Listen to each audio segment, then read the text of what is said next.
শহর নগর থেকে গ্রামগঞ্জ প্রায় ৩ সপ্তাহের অবিরাম প্রচারণা আর ভোটারদের মন কাড়তে প্রার্থীদের প্রাণান্তকর চেষ্টার পর এখন অপেক্ষা গণরায়ের। ব্যালটে ঠিক হওয়ার পালা, কারা জনগণের প্রতিনিধিত্ব করবেন আইনসভায়, কাদের উপর বর্তাবে আগামীতে রাষ্ট্র পরিচালনার ভার।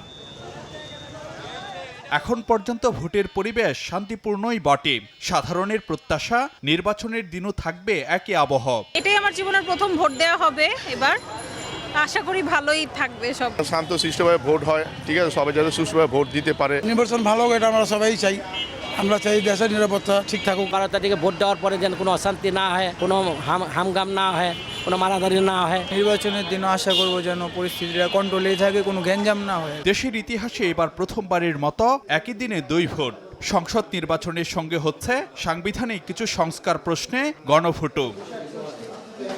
শেরপুর 3 আসনে প্রার্থীর মৃত্যুজনিত কারণে স্থগিত থাকায় বৃহস্পতিবার ভোট হবে 299 আসনে। এবারের নির্বাচনে মোট প্রার্থী 2028 জন, এর মধ্যে নারী মাত্র 83 জন। প্রার্থীদের মধ্যে রাজনৈতিক দলের ব্যানারে লড়ছেন 1755 জন, আর বাকি 273 জন স্বতন্ত্র প্রার্থী। এবারের নির্বাচনী দৌড়ে বিএনপির সঙ্গে মূল প্রতিদ্বন্দ্বিতায় জামায়াতের নেতৃত্বাধীন 11 দলীয় জোট। এককভাবে দলগুলোর মধ্যে সবচেয়ে বেশি আসনে প্রার্থী দিয়েছে বিএনপি। ধানের শীষের মনোনীতরা লড়ছেন 291 আসনে। হাতপাখা প্রতীকে দ্বিতীয় সর্বোচ্চ 258 প্রার্থী দিয়েছে ইসলামী আন্দোলন। 229 আসনে দাঁড়িপাল্লা নিয়ে প্রতিদ্বন্দ্বিতা করছে জামায়াত। লাঙ্গল প্রতীকে জাতীয় পার্টির 198 জন, আর শাপলাকলি নিয়ে নির্বাচন করছেন এনসিপির 32 প্রার্থী।